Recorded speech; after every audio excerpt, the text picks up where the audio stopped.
Nós estamos dando início a mais um estudo aqui no ICEB, Instituto de Cultura Espírita do Brasil. O sonho que Diolindo Amorim teve por inspiração do plano espiritual superior, com a presidência de honra de Jorge André e a presença de todos os demais irmãos, amigos que trouxeram o ICEB até aqui e que certamente continuarão a nos ajudar a mantê-lo na continuidade que ele merece e que é a expectativa dos nossos mentores. Rogando-te, Jesus, nesta hora, as bênçãos por sobre todos os nossos irmãos em necessidade no planeta que tão amorosamente diriges. Desce as tuas bênçãos por sobre todos nós que em ambos os planos de existência aqui nos reunimos para estudar o teu Evangelho e a codificação de nosso amado Allan Kardec, nosso codificador querido. Nós vamos orar com César Reis, agora na sequência, para continuarmos a abrir o nosso estudo nesta oportunidade. Graças te damos, Mestre.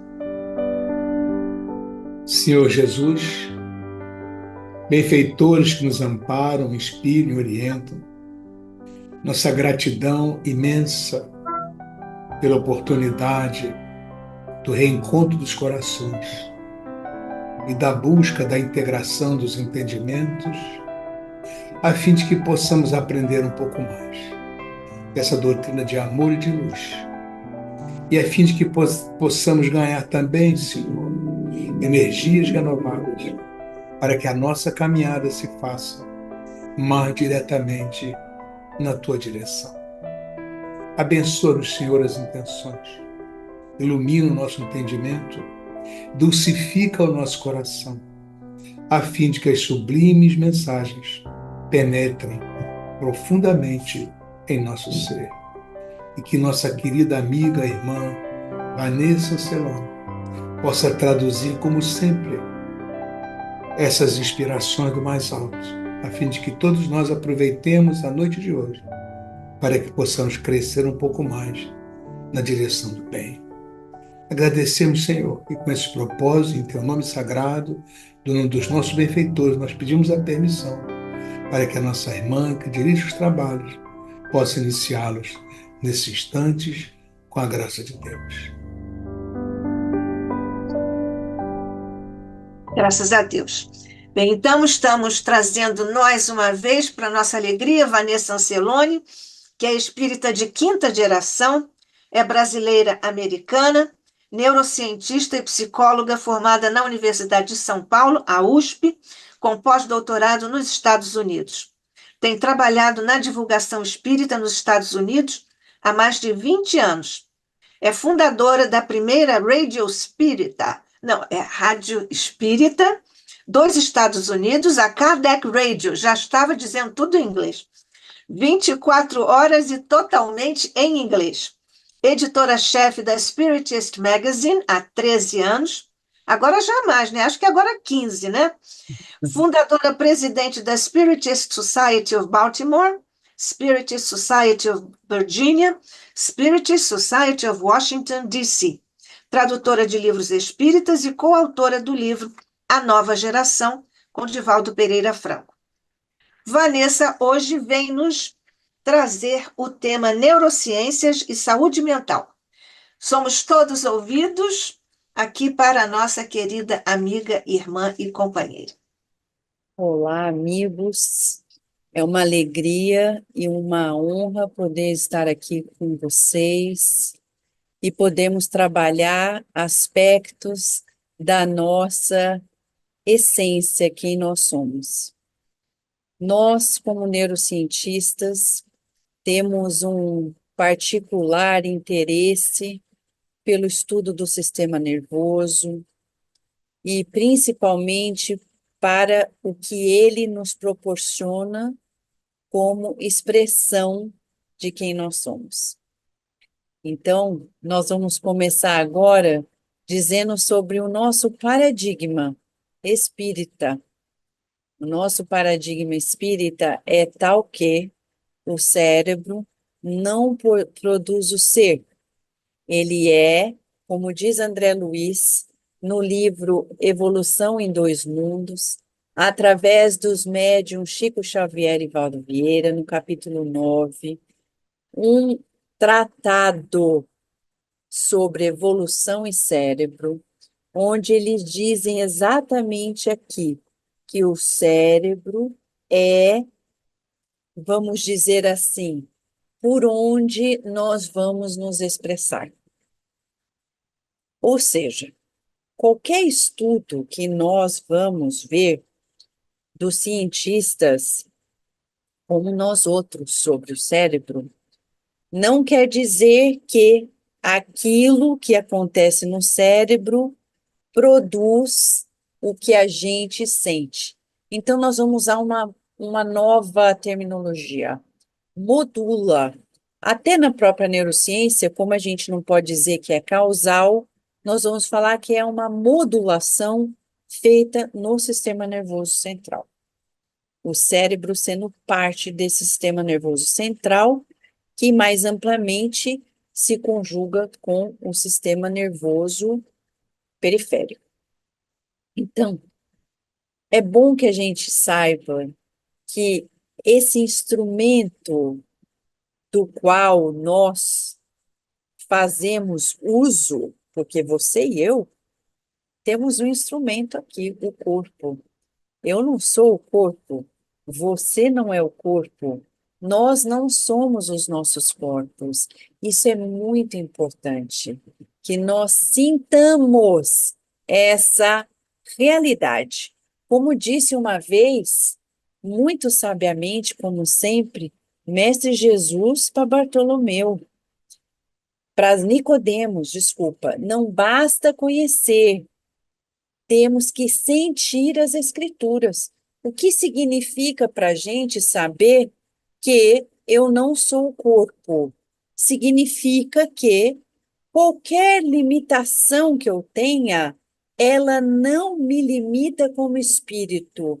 Ela limita provavelmente a minha expressão, mas não quem eu essencialmente sou. Eu sou muito mais do que aquilo que eu posso expressar nessa reencarnação. Todos nós sabemos que, na analogia de Kardec, nós espíritos, quando conjugados ao corpo físico via perispírito, numa reencarnação, nós estamos usando um equipamento refinadíssimo, que é o corpo físico, para essa vivência na Terra, como se tivéssemos que colocar uma roupa de astronauta para viver na Lua. Aquela roupa, ela limita a gente naquele momento. Nós somos capazes de muitas coisas que provavelmente com aquela roupa de astronauta no ambiente da Lua não poderemos executar. Por exemplo, um atleta de corrida olímpico, ele provavelmente, se for um astronauta e tentar fazer a mesma coisa na Lua, não vai conseguir. Isso não quer dizer que ele não é capaz, quer dizer que nas condições onde ele está, ele tem um limite. Então, o nosso cérebro, ele modula as nossas habilidades e capacidades. Em lendo esse capítulo, que para a gente que é espírita é essencial, sobre a formação do cérebro, André Luiz vai falar algo que, para mim, como neurocientista, é algo que mais me impressiona, porque ele falou isso em 1958, numa época que a neurociência nem era ainda considerada uma ciência. Só para a gente ter uma ideia, foi só depois da década de 70 que esse termo foi realmente pegando e tomando o nicho dos estudos do sistema nervoso, do cérebro, e culminou na década de 90 do século XX, quando o presidente dos Estados Unidos, na época, declarou a década do cérebro. E nós, quando viemos para os Estados Unidos, no final da década do cérebro, como neurocientista, nós participamos no ano 2000 da reunião oficial do governo americano aqui em Washington, onde se reuniram os grandes cientistas da época para comemorar o alcance daquela década do cérebro. E lá estava, além do senador Robert Kennedy, estava também o Christopher Reeves, que foi o super-homem, mas ele já estava na cadeira de roda e foi uma das pessoas que ajudou imensamente com recursos materiais para os avanços dessa década do cérebro.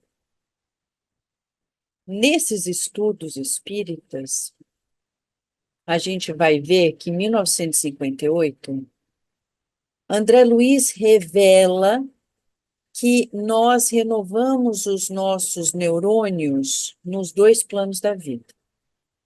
Eu não sei como que as pessoas que leram esse capítulo reagiram, porque eu nem estava ainda na Terra, reencarnada. Mas eu, quando li, fiquei perplexa, porque a ciência, as neurociências só puderam provar no plano material que os neurônios são capazes de nascer e renascer no ano 2002, com o neurocientista Fred Gage, da Universidade da Califórnia, em San Diego. E isso é uma revelação que tem implicações muito consoladoras. Eu vou falar esse aspecto porque, no tríplice aspecto da doutrina espírita, tudo que a gente conhece, ele tem a sua implicação na nossa vida de sentimento, na sua vida moral, não só do conhecimento intelectual. Como diz André Luiz no prefácio do livro Evolução em Dois Mundos, este livro é essencialmente escrito para nos consolar. Quando a gente fica sabendo pelas neurociências que não importa a idade, nós somos capazes de que o nosso cérebro tenha novos neurônios, ainda que em estágios avançados da nossa idade, isso para a gente é algo superlativo, porque mostra que não importa a idade, a gente sempre tem o potencial de aprender, de mudar, de se reabilitar.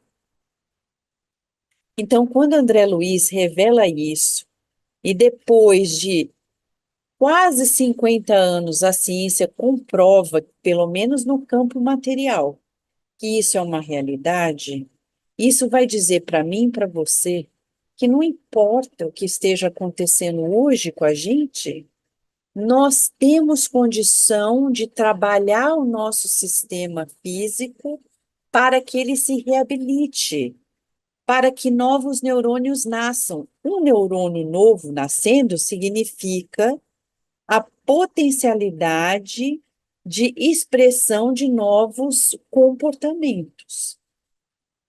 Então, vamos voltar um pouquinho. Quando a gente é criança, o potencial está lá pleno.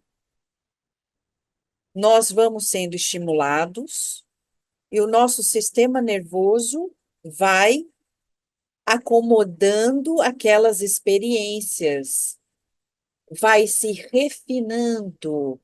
Alguns neurônios não vão mais ser necessários, vão ser reciclados. Outros vão nascer, sinapses vão se formando, que é a conexão entre os neurônios, e a partir daí nós vamos refinando a expressão do ser através desse sistema nervoso. Por isso que uma das implicações mais importantes dos estudos da neurociência, que foi o que eu me dediquei por quase 2 décadas, é sobre o impacto das experiências neonatais a longo prazo. Então, nós temos que ter uma atenção e uma vigilância muito grande ao que estamos expondo os nossos bebês, as nossas crianças e os nossos jovens. Ontem mesmo, na Sociedade Espírita da Virgínia, numa reunião especial para pais, nós mostramos um gráfico que eu posso mostrar aqui para vocês, só para ficar mais tangível. Eu não planejei mostrar, mas esse gráfico, ele merece que a gente veja e estude. É um estudo que foi lançado exatamente nesse ano, eu vou compartilhar aqui em um minutinho. Foi compartilhar esse estudo de duas neurocientistas, foi lançado em março de 2024, esse ano, ou seja, 5 meses atrás, no jornal científico Molecular Psychiatry. E a gente vai ver o seguinte, olha só. A gente estava falando para os pais a importância de entender esse período crítico de vulnerabilidade, que são os primeiros anos de vida, obviamente. E a gente vai ver nesse estudo muito bonito sobre células, os astrócitos, né? Eu aprendi essa palavra em inglês, astrocytes, que é algo novo na neurociência, o estudo das células glia, e uma delas, os astrócitos, e aí a gente vai ver esse estudo lindo, onde eles comparam o cérebro desde pré-natal até a fase adulta, de roedores até os humanos. E mostra para a gente, ó, só foca aqui embaixo, ó, onde eu estou no meu mouse, o período crítico do desenvolvimento pós-natal, falando quando que acontece a diferenciação dessas células no cérebro, da maturação dessas células no cérebro, da proliferação dessas células no cérebro, que é crítica do nascimento até lá os 18 anos de idade. Tem gente que olha para o filho de 15 e fala assim, "Ah, ele já é independente, ele pode fazer um monte de coisa." Não pode não, não pode não. Você ainda tem que estar presente, ajudando a selecionar o que está acontecendo na vida do seu filho, nos netos, porque eles parecem grandes, desenvolvidos, independentes, mas, fora todo o desenvolvimento que ainda está acontecendo no sistema nervoso, nós temos uma área central do discernimento que está aqui, ó, no córtex pré-frontal. A neurociência recentemente prova que essa área, que é importante para o julgamento, para o discernimento, para a tomada de decisão, ela só vai estar madura aos 25 anos de idade. Então, você não pode chegar para esse jovem e falar, tá, você sabe o que faz, não sabe. Ah, mas tem uns que são mais maduros. Eu não estou falando que eles não vão ter autonomia. Inclusive, sobre esse aspecto da autonomia, existe um livro recentemente escrito nos Estados Unidos sobre a crise da paternidade, onde, pelo menos aqui nos Estados Unidos, é uma busca constante para que o filho, desde pequeno, seja autônomo, que é um contrassenso, porque na natureza, o ser humano, Kardec coloca lá, e a ciência confere biologicamente, de todos os seres, nós somos o que ficamos mais tempo dependentes dos adultos, as crianças para os adultos. Biologicamente, ainda há muita coisa acontecendo que não nos permite ter esse refinamento do discernimento que potencialmente vai acontecer na fase adulta. Agora tem uma condição: se e somente se a gente estimular o discernimento. E aí vem a bênção do Espiritismo, que, como diz Humberto de Campos, no livro Entre Mãos de Outras Terras, numa viagem memorável de Chico Xavier, Valdo Vieira, eu tenho certeza que Nádia, doutora Rosa, professor César Reis poderiam nos contar sobre essa viagem, porque participaram no Brasil do Espiritismo nessa época.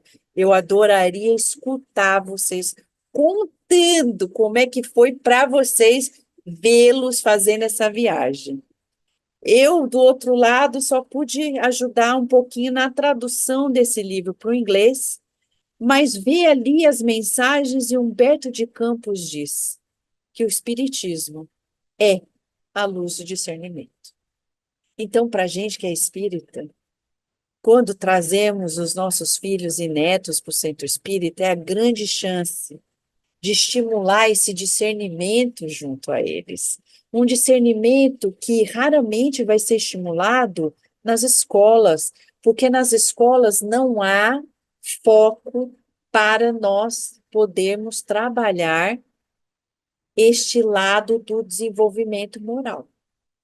No livro O Consolador, Emmanuel, respondendo a uma pergunta, diz que as duas asas da evolução são sentimento e sabedoria. E ele diz, em palavras terrestres, o desenvolvimento moral e o intelectual. Ele diz, os dois são importantes, mas dos dois, o moral é o principal, porque o intelectual sozinho não vai nos auxiliar em muitas coisas que a gente pode falir.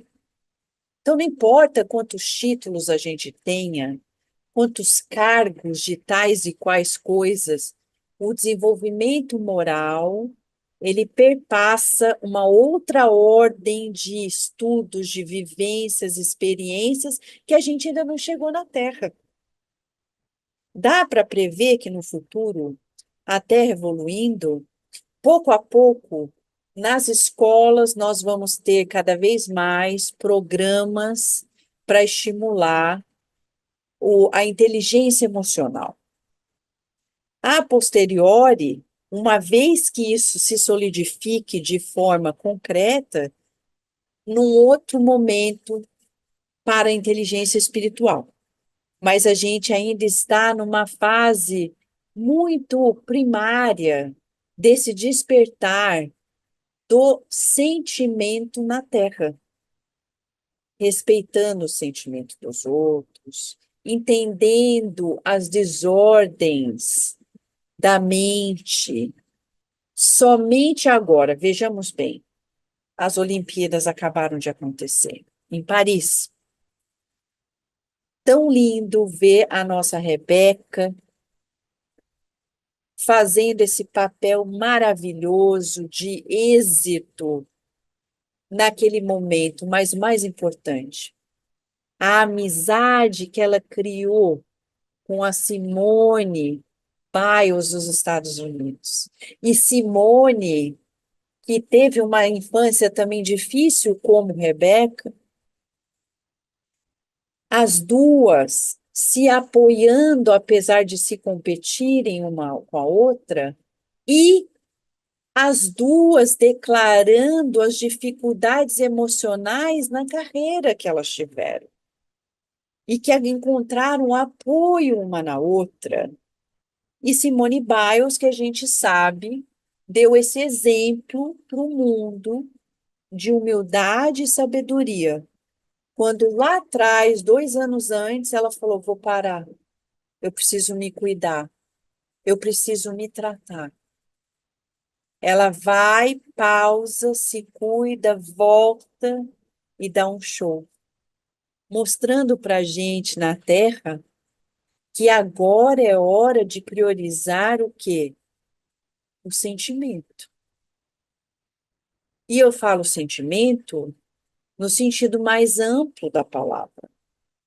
Porque eu também como psicóloga, encontro pessoas diariamente que vivem o tabu achando que psicólogo é coisa para louco. para gente fraca. Na verdade, todos nós precisamos de bons terapeutas para nos auxiliar nos momentos de crise em nossas vidas. Para não dizer em momentos de autodescoberta, em momentos de busca interior, uma vez que a gente desperte para essa consciência de si mesmo. Como Peter Ouspensky mostrou, os níveis de consciência, nós precisamos sair dessa consciência de sono. Olha a consciência de sono como é. As pessoas, você pergunta para ela, por que que você vive? Não sei. Por que que você vai fazer isso? Ah, sei lá, todo mundo está fazendo, também faço. Ah, por que que você vai dormir agora? Sei lá, agora é hora de dormir. A pessoa não tem consciência nem do que come, nem do que faz, nada. Ela vive roboticamente como se fosse um zumbi, um sono, até um dia que o sofrimento bate. E aí a gente desperta e percebe que existe. Quem sou eu? O que que eu estou fazendo aqui?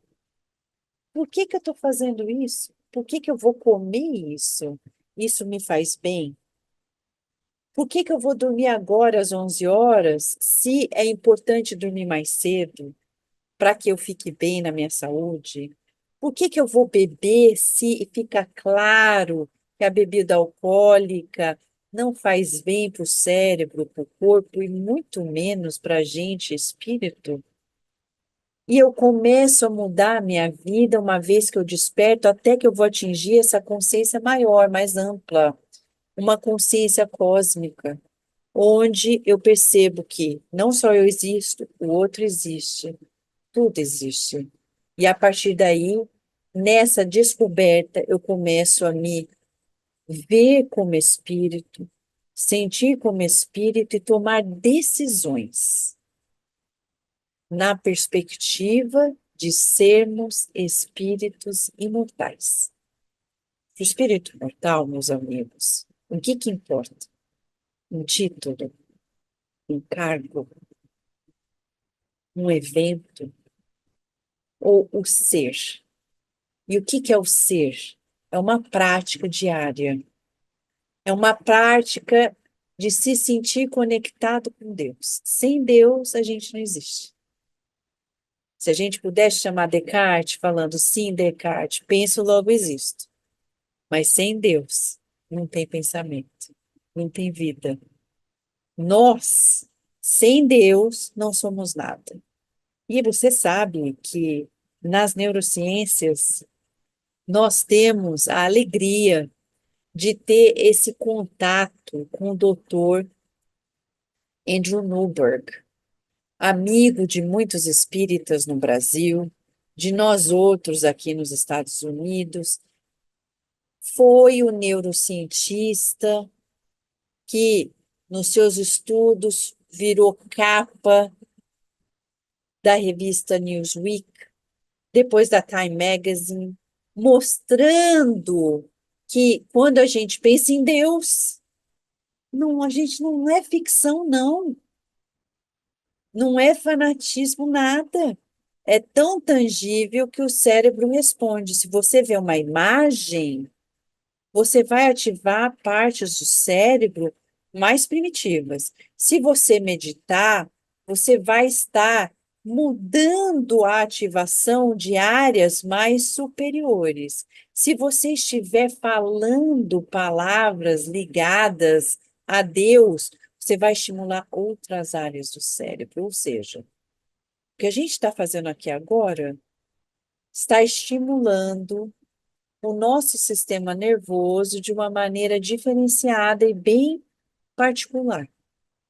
Quando eu perguntei numa entrevista na Kardec Rádio para o Dr. Andrew Newberg se isso queria dizer que o cérebro produz Deus e que Deus é uma criação do cérebro, ele disse: a ciência não pode dizer isso. Não tem como provar que o cérebro é causal. Pode ser uma hipótese, mas a gente que é espírita sabe que não é assim.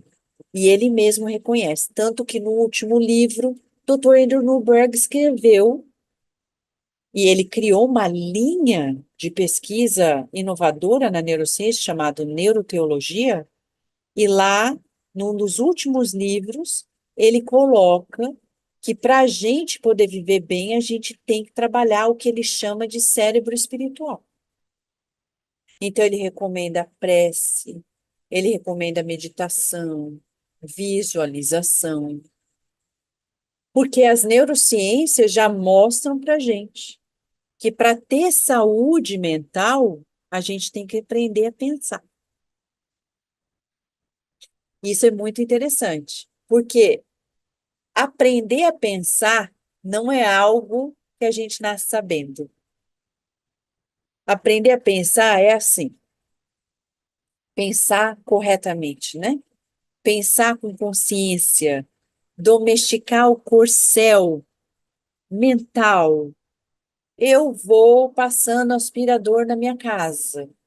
Eu posso fazer automático, inconscientemente, tá sentindo um monte de coisa, ou estar aqui no presente, que a neurociência chama de mindfulness, estar aqui no presente, sentindo, olhando o meu braço, sentindo que eu falo para o meu braço mexer e eu percebo, e eu estou aqui vivendo essa experiência consciente dela, e para a gente que é espírita, dando um segundo passo, que é de agradecer essa vivência. Se você está escutando isso, agradecer de poder escutar. Se você está vendo, de poder ver, porque é uma experiência que nem todo mundo pode ter. E quando a gente tem, a gente pode maximizar o ganho com a consciência em cima daquele momento presente. Uma consciência tal que faz com que eu ganhe em saúde mental. Então, falando de saúde mental, eu vou conscientemente trabalhando o meu sistema nervoso para que ele se refine, para que eu possa atingir mais altos graus de expressão da potencialidade do espírito, as potencialidades que Leon Denis fala no livro do Problema do Ser Destino da Dor. O espírito pode muita coisa, mas com a roupa do astronauta, o corpo não pode. Então, o espírito no corpo físico, ele tem limites. Mas eu posso, conscientemente, praticar vários exercícios para ampliar o ganho dessa saúde mental. Um deles é não acreditar em mitos. Por exemplo, estou ficando velho, joga isso no lixo. Porque para o espírita não existe isso. Mas a gente não fica velho? Não. O corpo vai modificando. Não tem esse sentido de limitação, ele vai modificando.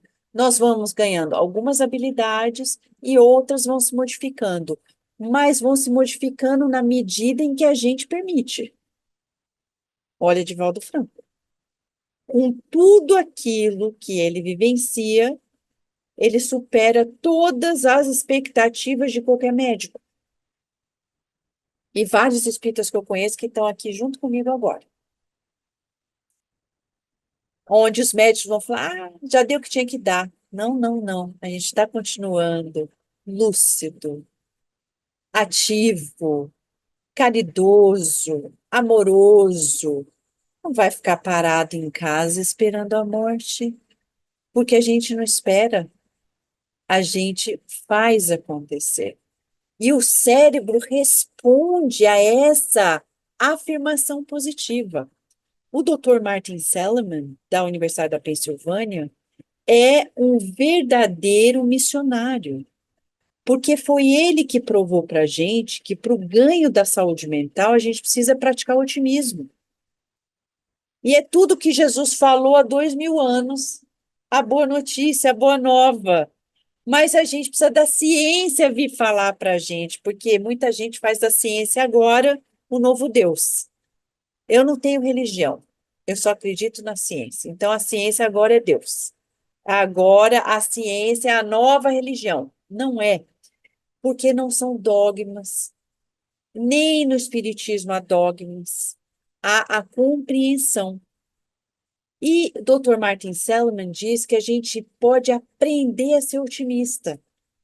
O cérebro, ele vai ajustar-se de acordo com o estímulo. Então, um bom exercício para a gente todos os dias, todas as noites, é qual?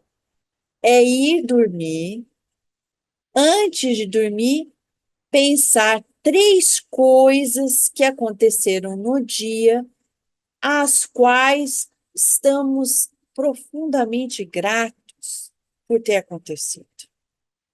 Isso, diz ele, comprovado cientificamente, faz com que a gente aprenda a ser otimista e mude a qualidade da nossa saúde mental. As neurociências vão explicar para a gente também que nem todo remédio funciona para todo mundo. Se você tem depressão, tem ansiedade, nem todo remédio vai funcionar para todo mundo. Por quê? Porque, as neurociências ainda precisam de mais instrumentos para poder compreender. Uma dos questionamentos mais presentes de fronteira nas neurociências e na neuropsiquiatria é: deveria-se usar estudos de imagem do cérebro para poder diagnosticar melhor os pacientes? Então, há alguns psiquiatras, neurocientistas que estão advogando por essa causa. É caro, por isso que ainda não chegou lá, e tem alguns limites também. A gente ainda não compreende o espectro de, de depressão, que não existe só um tipo, tem vários tipos. É como o autismo, tem um espectro, não é algo unicamente definido por algumas características. Conforme nós vamos avançando nos estudos, vamos compreendendo melhor. Do ponto de vista da ciência espírita, o que está acontecendo com a gente? Aonde está a matriz que imprime aquela dinâmica no cérebro físico? Está no corpo espiritual. Vamos lá no livro dos Espíritos. A base está no corpo espiritual, que é o perispírito. Dr. Bezerra de Menezes, ele escreveu um livro sobre a questão da saúde mental. Na época não se falava isso, se falava loucura, onde ele já propunha isso, que só essa compreensão amplificada da nossa natureza tríplice, que perpassa a existência do corpo perispiritual, é que vai nos fazer entender melhor a questão da saúde mental. Então, aqueles que trabalham na área da psiquiatria, da psicologia, vão se beneficiar grandemente de leituras dos livros clássicos da ciência espírita, do Dr. Bezerra de Menezes, aos livros de André Luiz, aos livros de Allan Kardec, para que nós possamos ver o paciente além daquela estrutura física. Então, se a gente pudesse visualizar, o ideal seria ter uma clínica multidisciplinar, onde nós teríamos o médico, nós teríamos o psicólogo, nós teríamos o nutricionista, nós teríamos vários outros profissionais da área da saúde trabalhando juntos com aquele paciente para que ele possa ganhar qualidade de vida. O paciente, aquele ser humano que entra no consultório, não é um cérebro quebrado. A gente fala isso aqui nos Estados Unidos, né?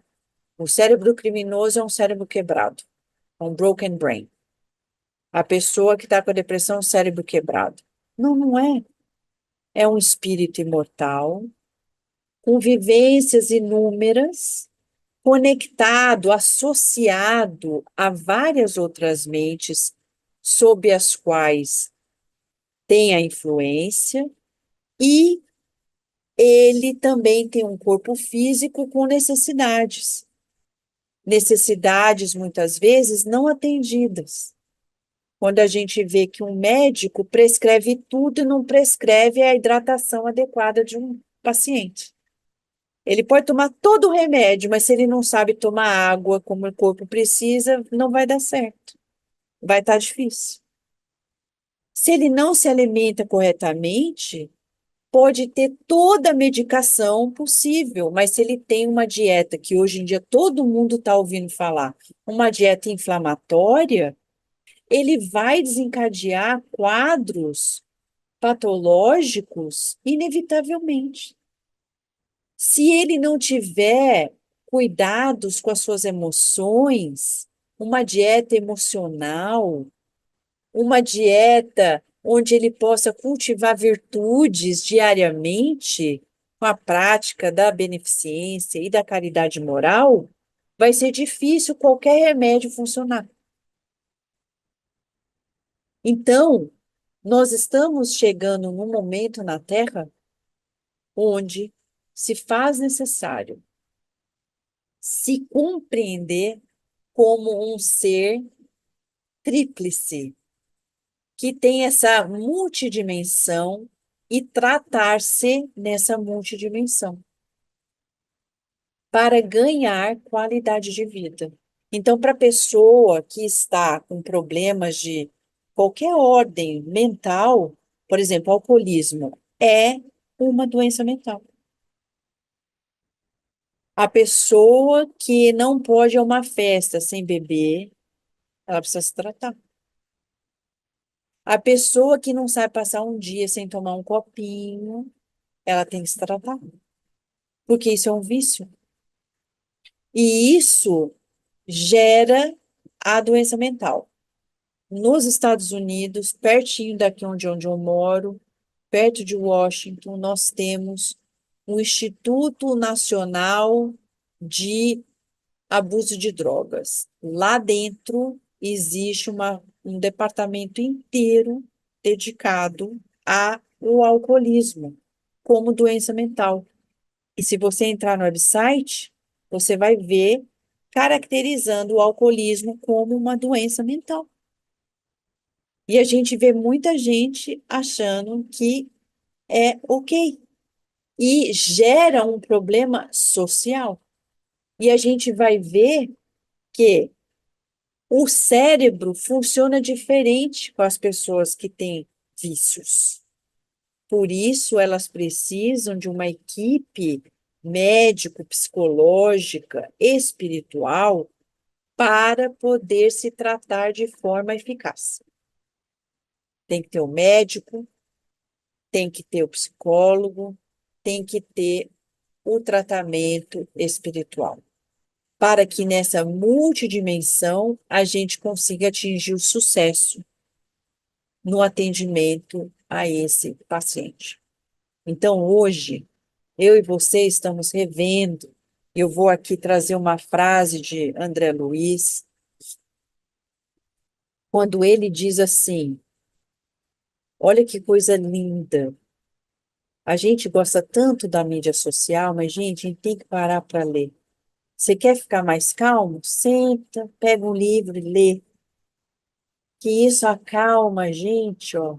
Traz a gente menos ansioso. Olha só, vamos ver. No regaço do tempo, os arquitetos divinos auxiliam a consciência fragmentária na construção do cérebro, o maravilhoso ninho da mente, necessitada de mais ampla exteriorização. Aqui ele está falando do princípio espiritual que foi evoluindo e que num certo momento, depois de vários capítulos, ele vai falar: agora chegou a hora da formação do cérebro, para expressar, exteriorizar como ninho da mente o espírito. Então a gente, ó, precisa todo dia agradecer esse equipamento pelo qual a gente pode se expressar como espírito através do corpo físico. Eu gostaria que a gente pudesse fechar esse momento antes dos comentários e as perguntas, que a gente pudesse sentir essa gratidão por este, eu, não, eu falo máquina figurativamente, por esse equipamento refinadíssimo que a gente tem e às vezes não valoriza. Eu, aqui nos Estados Unidos, já entrei em laboratórios de equipamentos de milhões de dólares, refinadíssimos instrumentos para você estudar o cérebro. E eu sempre olhava e falava assim: imaginem, um instrumento para estudar uma partinha bem pequenininha da célula do cérebro custa milhões. Quanto custaria se a gente tivesse que pagar para ter um instrumento como esse, que é o nosso cérebro? Impagável. A gente ainda não consegue reproduzir a grandeza desses arquitetos divinos que conseguiram formular esse instrumento tão refinado, onde, se a gente tiver um derrame numa parte, fica comprometida uma função ou várias funções. E o ao contrário existe. Se nós expandirmos a nossa capacidade, a gente pode exteriorizar potencialidades ainda não vistas. E só para dar aquele gostinho de, né, de interesse, nós, espíritas, sabemos que fora da caridade não há salvação. As neurociências dizem que aqui, nessa área, é o lobo temporal, é onde a gente tem a maior estimulação quando a gente se sente altruísta. Agora, você pode imaginar, se a gente se esforçar cada vez mais para ser altruísta, como que a gente vai refinar essas áreas do cérebro e, quiçá, ser capaz de exteriorizar outros aspectos da nossa potencialidade divina que às vezes a gente nem imaginou. Por isso que Jesus disse: brilhai a vossa luz. E ele disse que nós somos capazes de fazer o que ele fez e muito mais. Só se exercitando para chegar lá, não é verdade? Vanessa Ancelone, o ICEB está mais uma vez, como sempre, muito agradecido a você e hoje particularmente emocionado, porque foi emocionante a sua fala hoje. Ela sempre é, mas hoje particularmente porque você fez uma ode ao cérebro, como uma outorga divina à criatura. E foi emocionante para nós, porque foi emocionado da sua parte. Então, nós não podemos dizer, na justa medida, a gratidão, a extensão do que você nos trouxe hoje como potencial para as nossas reflexões, não só do ponto de vista das conquistas da ciência a qual você se dedica com tanta seriedade e amor, mas também com os desdobramentos para as nossas reflexões nos ensinamentos da doutrina espírita, tão magistralmente codificada por nosso querido codificador Allan Kardec.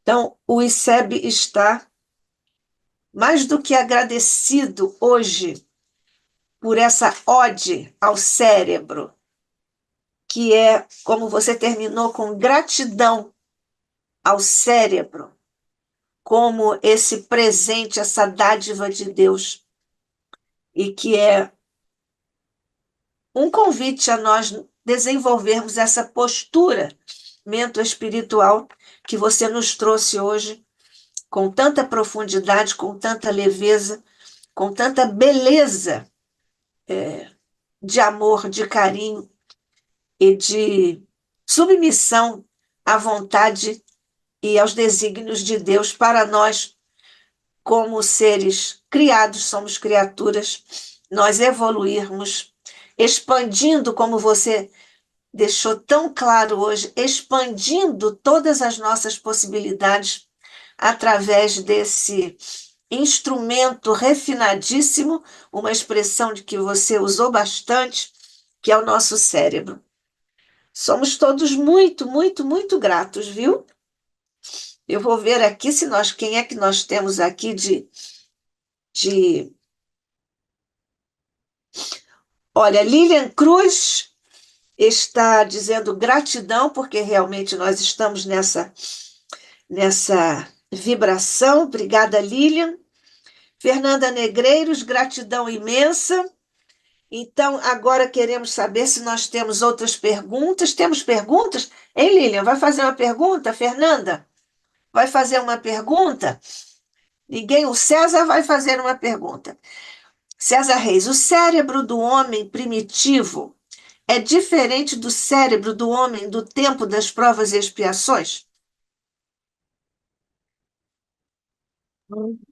Ai, professor,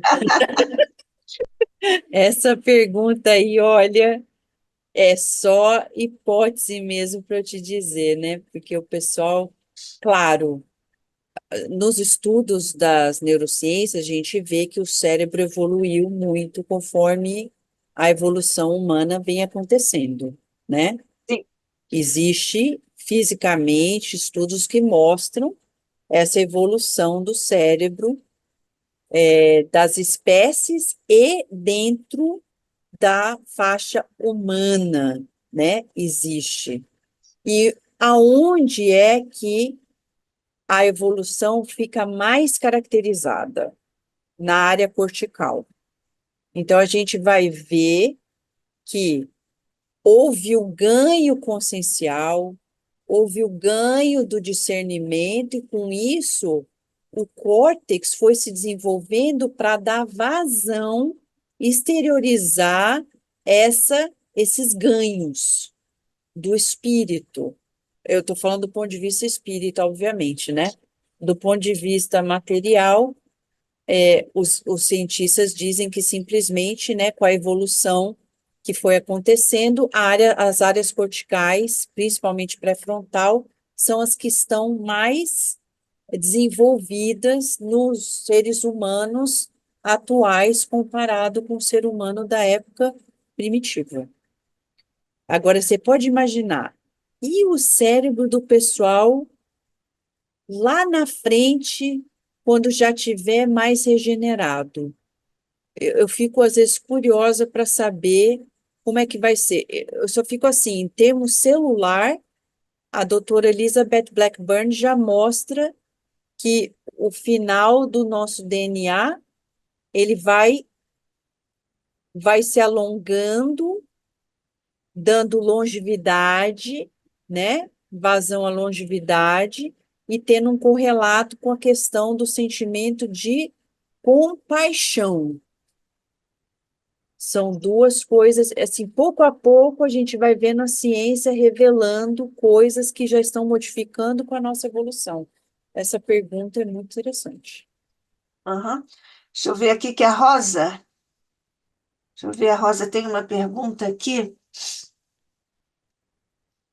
A Rosa diz assim: em Missionários da Luz, André Luiz também se antecipa na genética quando se refere à fertilização assistida, nos capítulos 12 e 13, sobre reencarnação. assim como a Evolução em Dois Mundos, quando fala da genética espiritual e na genética física. Ambos os livros escritos antes da divulgação da genética clínica. Ela faz uma observação, né? Lindo, que lindo, lindo. Por isso que a gente fala, né? Olha, tem que estudar, né, gente? Porque eu vejo as pessoas, uma ciência, esses livros, eles ainda estão na vanguarda, eles não estão ultrapassados, eles ainda estão lá na frente.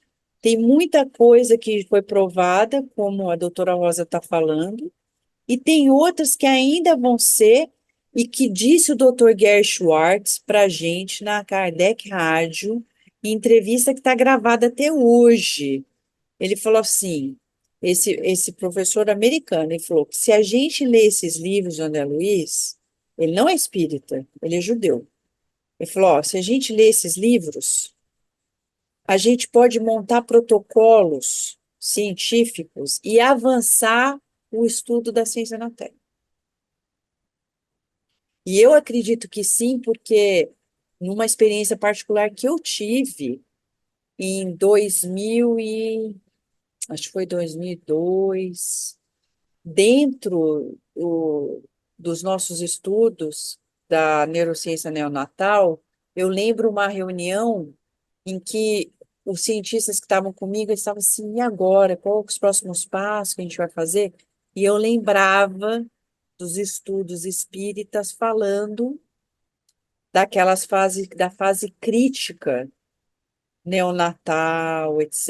Eu falei para eles, olha, por que que a gente não faz um estudo mostrando a diferença nesse experimento, colocando as várias faixas etárias até chegar na fase adulta para a gente ver como que essa resposta vai mudar.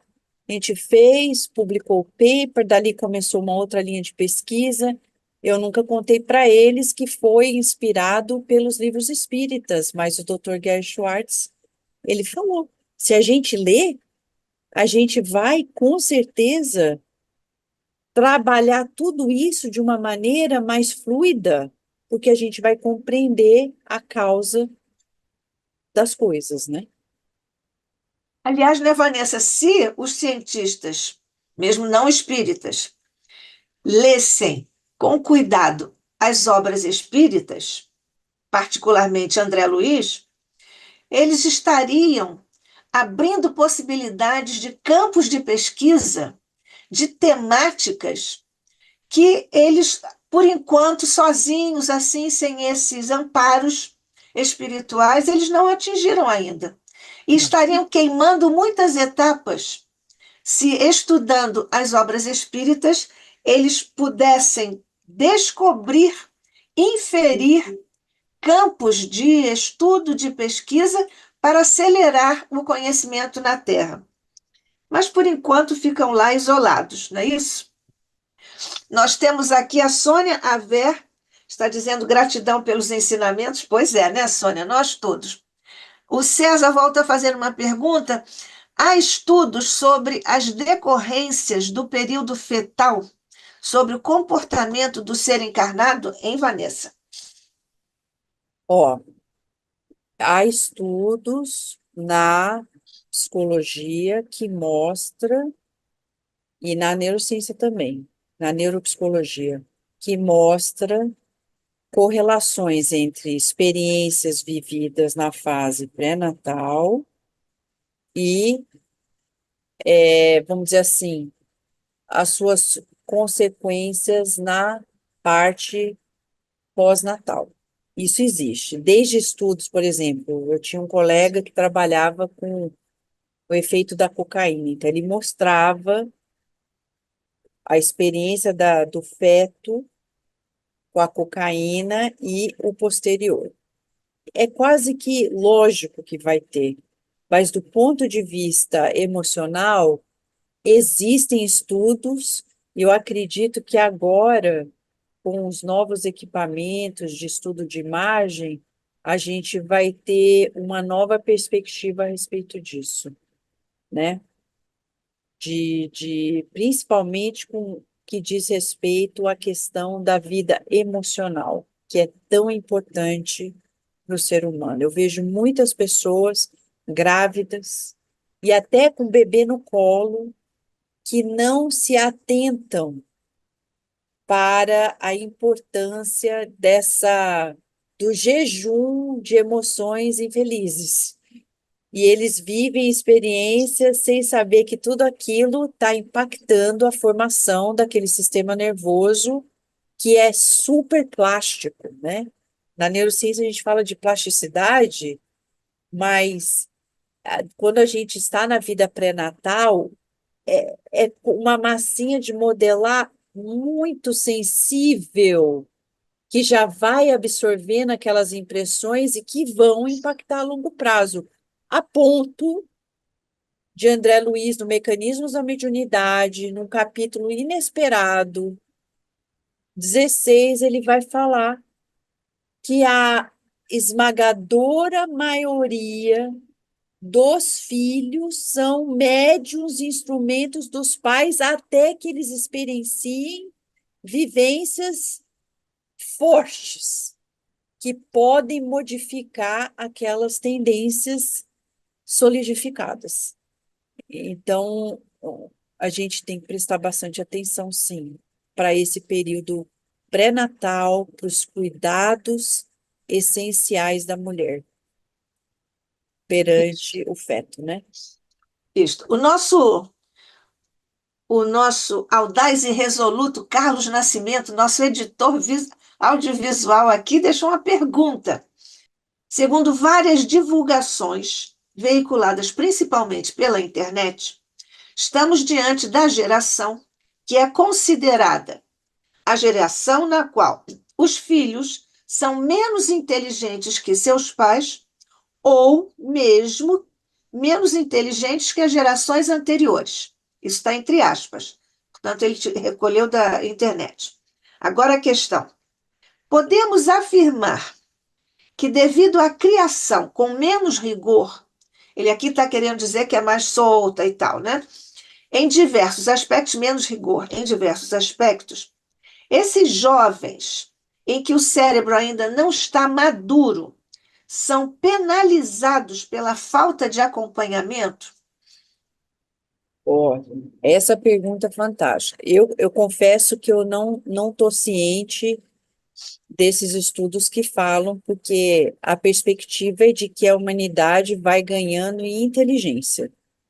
Então, eu tenho minhas dúvidas se as novas gerações são menos inteligentes, porque tudo indica que eles pensam mais rápido, que eles são mais ágeis, que eles têm mais capacidade. Por exemplo, se você vai hoje na escola, você vai aprender coisas que a gente não aprendeu quando foi na escola, porque não existiu.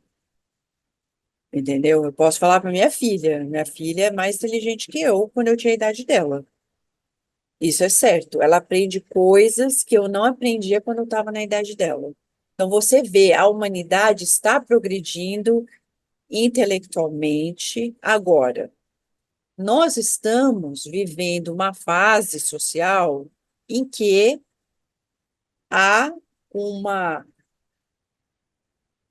libertinagem, há uma permissividade. Os pais, e esse é um ponto que aqui nos Estados Unidos, no nosso centro espírita, a gente trabalha muito. A gente criou um aplicativo para pais, chama Spirit is Parenting. A gente criou recursos para os pais para conscientizar da missão que é a paternidade. Então, a gente vê que existe uma crise na paternidade hoje em dia, maternidade, paternidade, né? Tal que não há esse acompanhamento, e o que que a gente está vendo? As consequências. Consequências, por exemplo, vou dar uma número um para a gente, hein? Gente que é espírita. Não há mais essa necessidade de dar uma religião para os filhos. Essa geração alfa, que é a atual, que é a da Virgínia, ainda não terminou. Começou em 2013, ainda não acabou. Essa geração alfa, a gente ainda não sabe o que que vai ser. A gente não tem estudos ainda, mas é a geração que menos tem Deus. Você pode reparar, essas crianças, os pais não se sentem incumbidos de dar religião para essas crianças. Qual é a consequência disso? A gente já pode prever. Choques morais que já acontecem nas escolas, onde a gente vê absurdos acontecendo em função de não ter esse parâmetro moral. Isso não é um discurso puritano, é uma consequência lógica. Uma das coisas que essa geração está vivenciando é a falta de referência moral, que advém primeiro e necessariamente através de uma religião, onde os pais, hoje em dia, dessa geração nova, acham que a ciência é uma nova religião e eu sigo a ciência. Só que a ciência é amoral, ela não permeia esse tópico, não trata desses valores éticos, tal que a gente vai ficar desprovido disso. E, consequentemente, a gente vai ver o impacto nas decisões mais importantes da vida deles. Só o tempo vai dizer, mas a gente já está vendo isso acontecendo. Uhum. Então, a gente precisa, dentro do centro espírita, no mínimo, incentivar a conscientização dos pais, fazer o que Chico Xavier falou. A gente se inspirou em Chico Xavier, que Chico Xavier dizia que precisava de um curso para pais. Então, nós montamos um website Spiritist Parenting, nós montamos um aplicativo de graça, chama Spiritist Parenting, e a gente atende pais um por um, e faz os cursos dentro do centro, faz as palestras dentro do centro, só para aqueles tópicos, para que pais, avós, tios educadores, cuidadores, estejam cientes da missão extraordinária que é você cuidar de um filho de Deus, que não é nosso filho. Que a grande missão está lá nas perguntas 582 e 583 do Livro dos Espíritos, né? É missão. Mas já que nós estamos agora um pouquinho voltados para, e principalmente voltados para a educação, quando você fala aí do parenting, que é a tua preocupação maior, segundo estamos entendendo, com os cursos, com tudo mais, que nós hoje falamos de paternagem, falamos de maternagem, em português, né? Claro. Falamos de ensinagem, porque isso está também modelando uma outra perspectiva na visão do que seja o que nós antes chamávamos de processo ensino-aprendizagem, para buscar essa relação didático-pedagógica. Nós hoje também falamos de neurodidática, porque nós precisamos readaptar as propostas metodológicas, os métodos e as técnicas à luz das conquistas da neurociência. Então, a neurodidática está sendo hoje, digamos, iluminada, enriquecida com essas questões que você também trouxe, como sempre, com tanta propriedade para nós. E aí você nos traz uma questão, deflui-se da sua fala e das suas preocupações, da sua postura como neurocientista, buscando o campo da educação, digamos assim, do desenvolvimento desses espíritos que estão crianças agora, estão em corpos infantis ou infantos juvenis. Nós estamos falando, na verdade, do objetivo maior da educação do espírito à luz do espiritismo, né? Porque o espiritismo é a educação do espírito, em última análise, né? E nós estamos falando de heteronomia e de autonomia. Você agora acabou de falar de heteronomia, não é? Então, te perguntamos agora, quando você diz que hoje a geração dos pais não se interessa, não se esforça para dar uma orientação, abrir horizontes para um universo moral, ainda que não seja religioso, mas moral. Qual é a visão que você tem para os.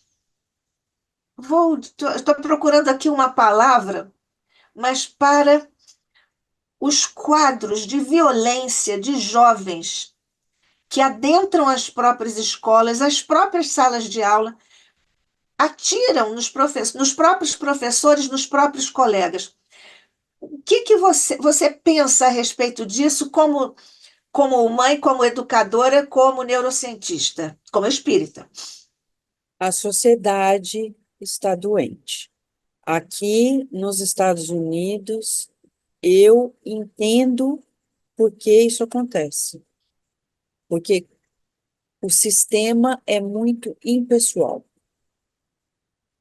Não há, não há a acomodação para aqueles que estão necessitados. A gente ainda não chegou nesse ponto. As escolas aqui estão melhorando. Vou dizer assim, minha filha agora foi para uma autoescola, então agora é uma escola de 1.300 crianças, então eles dividiram em 5 equipes, cada equipe tem um grupo de professores, tem um psicólogo, eles têm um acesso psicológico a cada criança, e essa é uma tentativa de chegar naqueles que estão tendo um problema.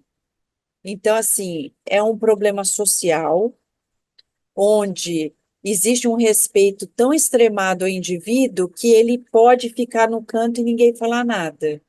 Mas as escolas estão tendo que se modificar para evitar isso. Uma delas é essa, de ter o aconselhamento, quando há necessidade, chamam os pais. Mas a nossa sociedade, ela se individualiza de tal modo que acaba perdendo o sentido do próprio indivíduo, porque o indivíduo é importante, mas sem o todo, quem somos nós? Então é um paradoxo. Então a gente precisa incentivar o quê? Esse encontro com o outro. É aí que a gente fala de valorizar sentimentos, de valorizar e estimular a amizade, de estimular a fraternidade, de estimular a compaixão. Aqui a gente ainda está assim, começando a estimular a gentileza, começando, mas a gente ainda não chegou numa consciência real dessa importância. Infelizmente, essas tragédias vêm como uma maneira de chacoalhar o sistema educativo, que é onde as crianças passam a maior parte do dia. Elas não passam a maior parte do dia com os pais mais, é com as escolas. Então, dentro das escolas, faz necessário uma abordagem diferenciada para que isso deixe de acontecer. Exatamente isso, exatamente isso. Muito bem. O César deixou aqui mais uma pergunta, falando do mestre Pestalozzi, você está vendo aí? O Pestalozzi, ele está dizendo aqui, o Pestalozzi, mestre de Kardec, enfatizou o afeto como primordial na educação. Qual a importância do afeto no equilíbrio das funções cerebrais? Nossa, professor, o senhor faz a pergunta que já é tudo que a gente precisa. O carinho, né? O mar de amor, né?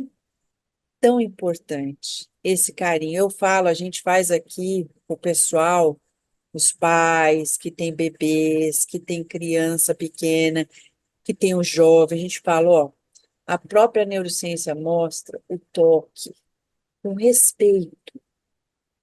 Mas, por exemplo, a criança aqui, ó, fazer o carinho aqui, ó, na cabeça, tem um poder tão grande de liberar essas endorfinas, os estudos mostram que vai acalmar, aprender a modular o tom de voz para expressar esse afeto, para que a criança sinta-se acolhida.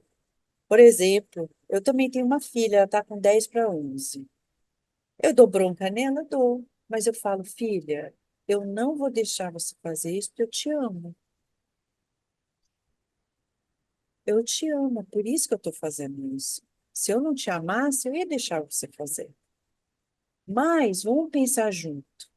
Então, assim, o tom de voz que expressa o afeto, a gente vai ver no livro Boa Nova, Jesus, ele expressa esse amor muito além das palavras. Ele é um mestre completo, coerente. Ele é um mestre que falou quando precisava, mas ele foi, não só fez. Ele foi a expressão. A gente vê Humberto de Campos descrevendo a linguagem corporal, emocional corporal de Jesus. O olhar tinha características específicas, o tom de voz, o gesto, a postura, a expressão facial, o sorriso. Ele era um mestre que sorria. Eu conheço muitos pais que acham que tem que ficar sempre carrancudo para os filhos para pôr respeito. Mas o respeito não vem do senho fechado, ele vem do coração. Quando ele se sente respeitado, ele respeita. Então, para o filho respeitar, a gente tem que respeitar o filho. Quem é esse filho? É filho de Deus. Meu Deus, se a gente não respeitar esse filho de Deus, que não é meu, não posso bater no filho. Eu não posso. Por quê? Isso é violência. Hoje a gente sabe. Tá, passou. Eu sei que aquela geração não entendia, mas hoje a gente sabe. Então, hoje, a gente fala, não, eu não posso fazer isso. E a gente que é espírita sabe, esse filho de Deus temporariamente está comigo. Eu tenho essa tutelagem para com ele. Eu preciso desempenhar com amor. Eu vou errar, mas eu vou falar para ele, olha, eu errei. Eu fui duro com você. Me desculpa. É que eu estava sentindo isso. A gente não é super-herói. Não pode mostrar para o filho que é super-herói, porque isso não vai ajudá-lo quando ele for adulto. Então, quando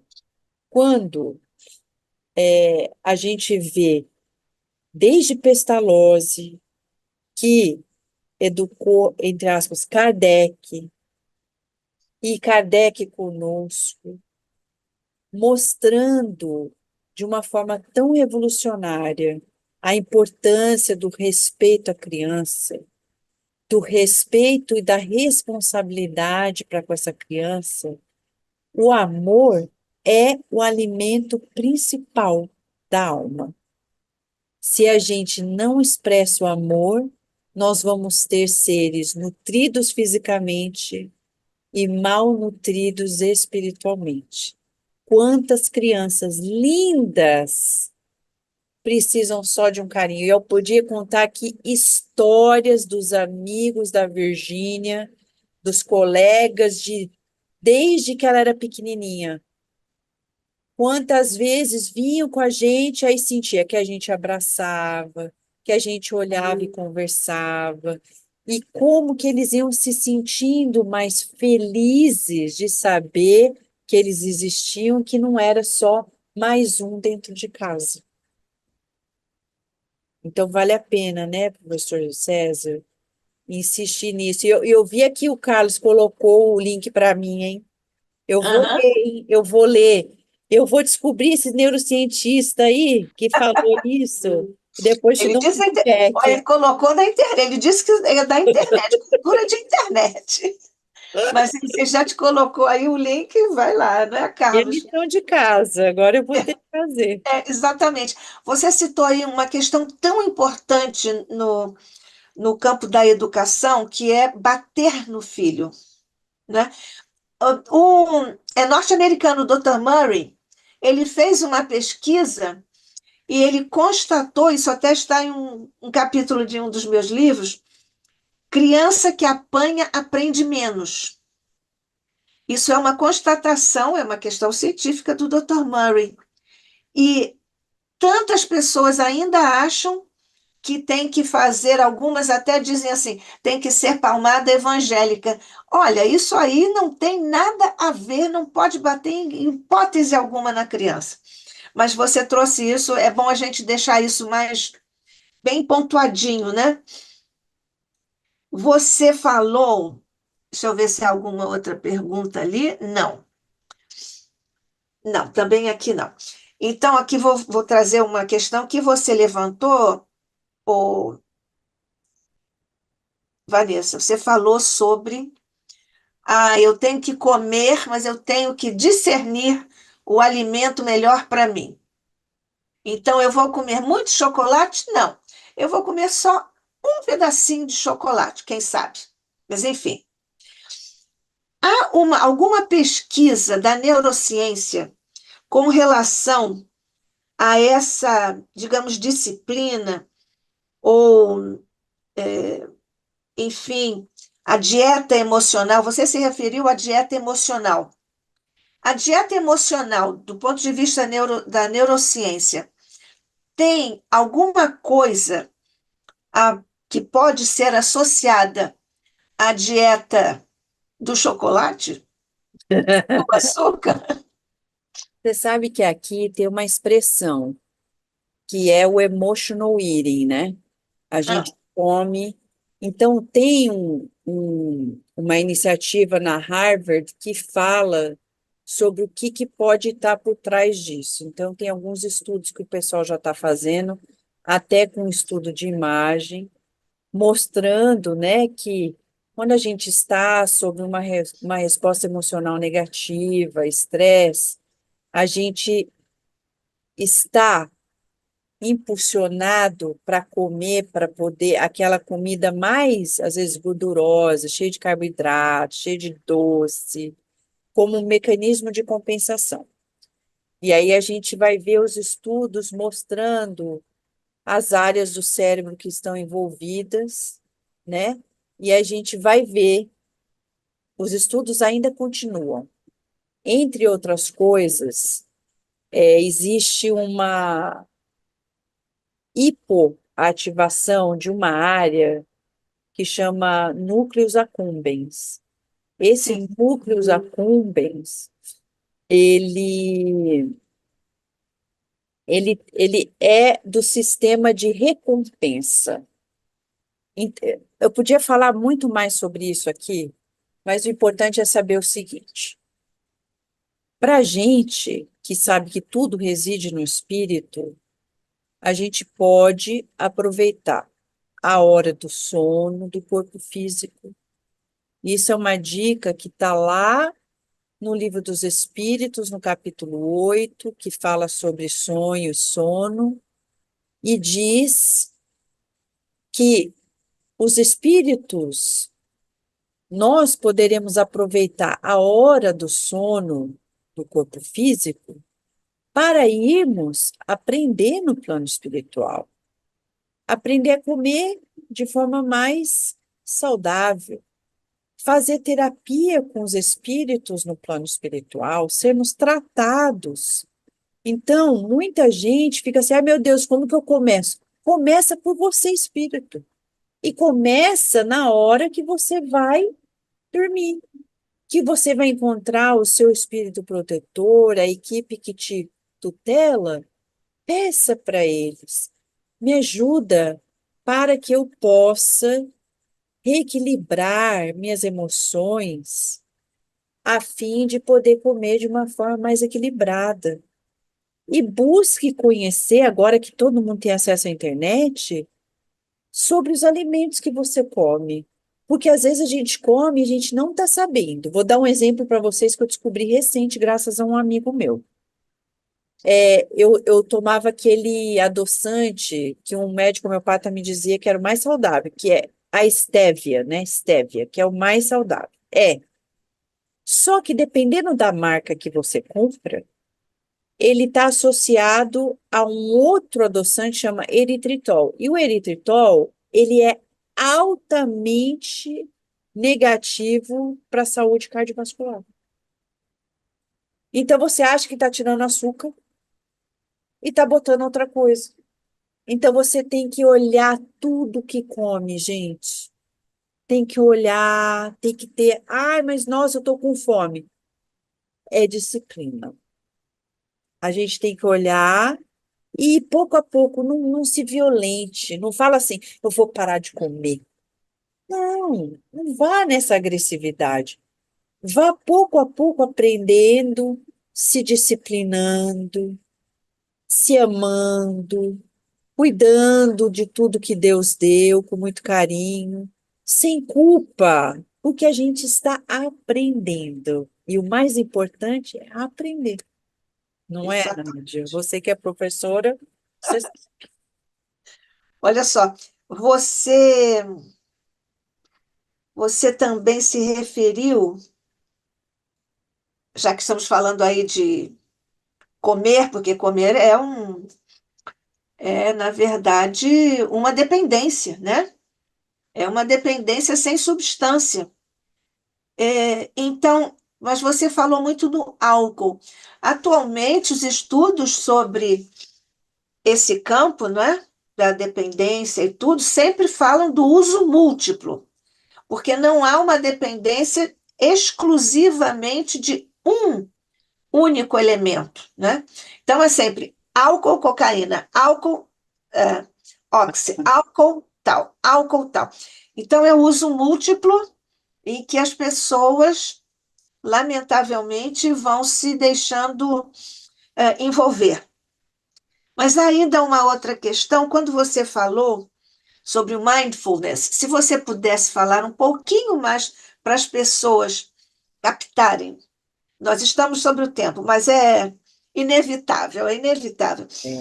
É muito importante. É importantíssimo. Você pode falar sobre o mindfulness do Isso, ponto de vista como neurocientista?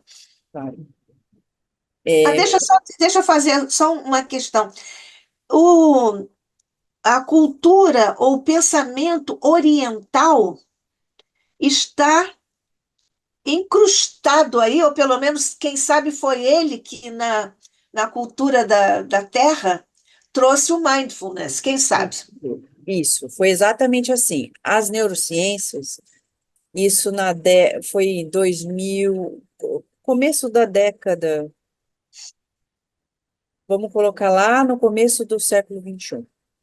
Final do século XX para o XXI, os neurocientistas mais famosos fizeram um acordo com monges budistas ligados ao Dalai Lama para poder estudar o cérebro dos monges treinadíssimos em meditação. Com isso, vieram muitos relatos científicos. Eu tive condição de estar presente em Washington quando o Dalai Lama veio num congresso internacional de neurociência no Centro de Convenções de Washington, e ele deu uma palestra para 14 mil neurocientistas na época, que foi assim o clímax dessa colaboração. Tinham ali até neurocientistas que ganharam o prêmio Nobel, como Eric Kandel, estavam presentes, e o que se descobriu foi que há que se aprender a estar no momento presente, isso é um ganho de saúde. Por quê? Quando eu estou praticando esse mindfulness, que é o estar no presente, eu não estou, eu estou falando isso de uma forma geral, né? Sim, sim.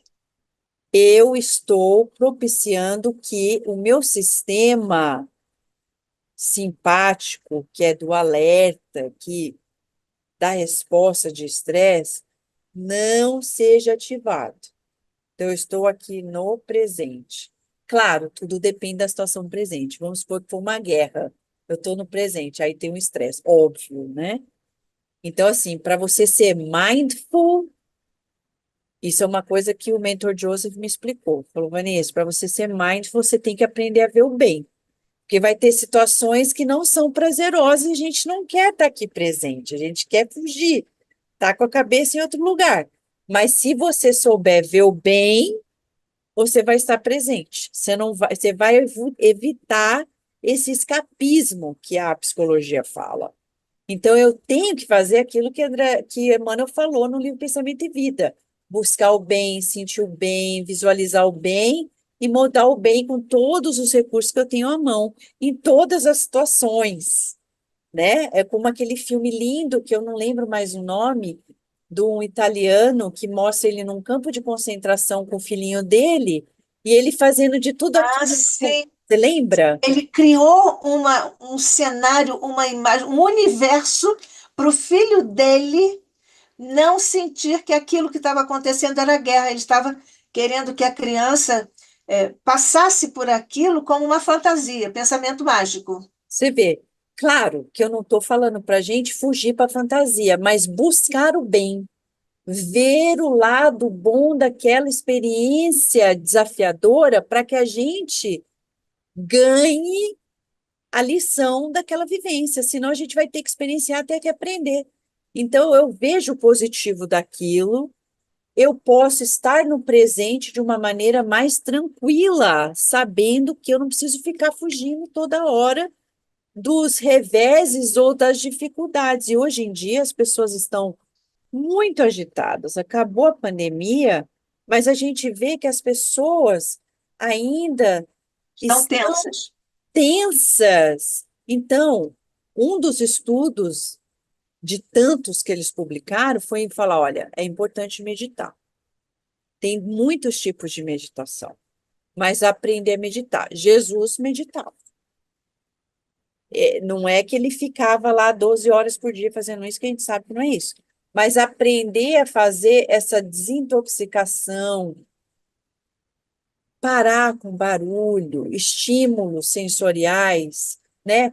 Tipo, não sei o que fazer. Para, senta ou deita, respira, só respirar já tá bom. É uma maneira de ser mindful. Para você estar no presente, ó, escuta a sua respiração. E o doutor Herbert Benson, que a gente entrevistou na Kardec Rádio, lá da Harvard, ele que percebeu que a gente tinha uma resposta relaxante também dentro da gente. Não só uma resposta de estresse, uma resposta relaxante, que a gente tem que aprender a ativar com a mudança do ritmo da respiração, para que essa respiração seja longa e também, como é que fala? Longa e devagar. Devagar. Lenta e lenta. Lenta, isso. Longa e lenta. Respirando que ele conta os números. Inspiração em 4, segura 7, expira em 8 segundos. É uma respiração abdominal. Ele falou, quem pratica isso todo dia, por 5, 15 minutos, vai apresentar em no mínimo 8 semanas uma mudança da ativação dos seus genes, tendo um ganho. Ele escreveu livros, além dos papers, ele escreveu livros sobre isso, a mudança na ativação dos nossos genes a partir dessa respiração relaxante que proporciona que a gente esteja no presente.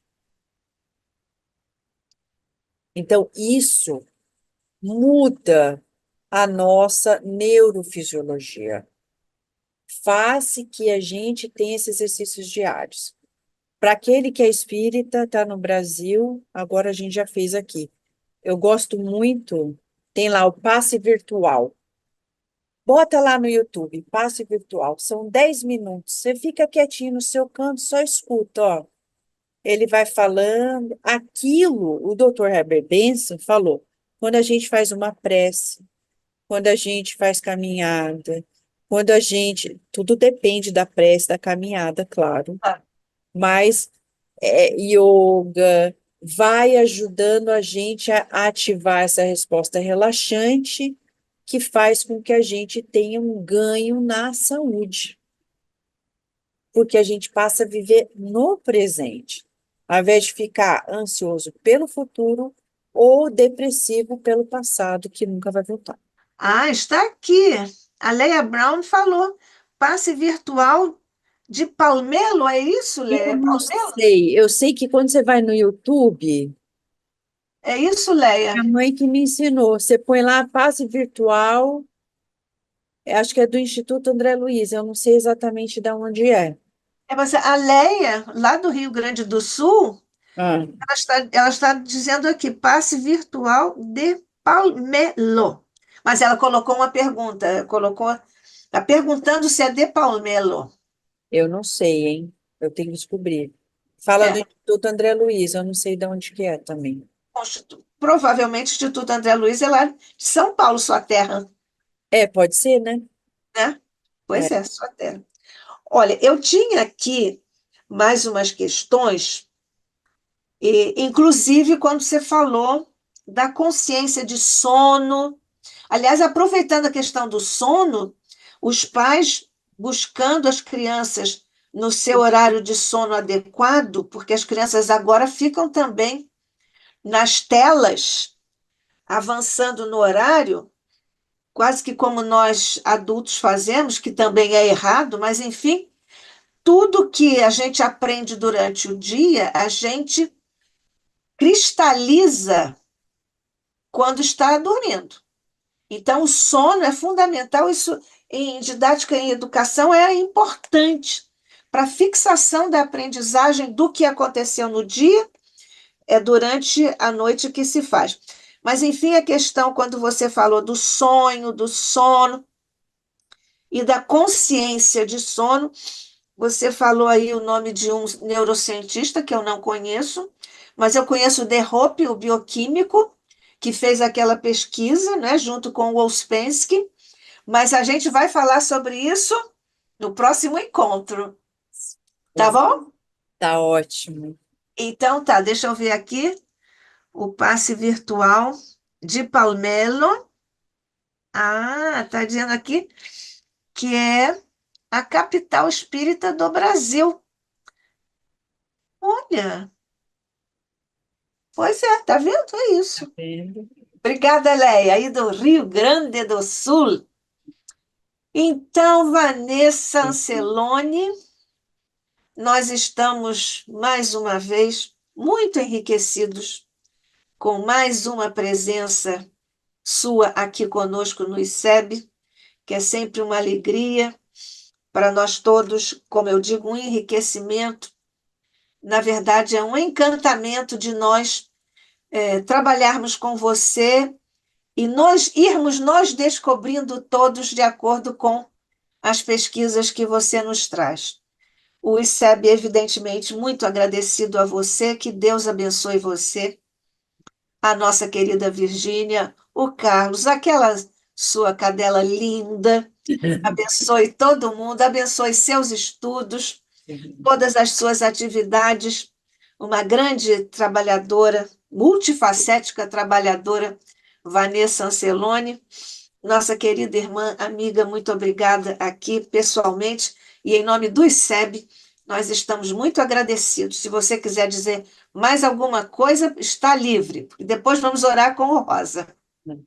Eu quero agradecer muito, porque cada vez que eu venho aqui, eu aprendo mais.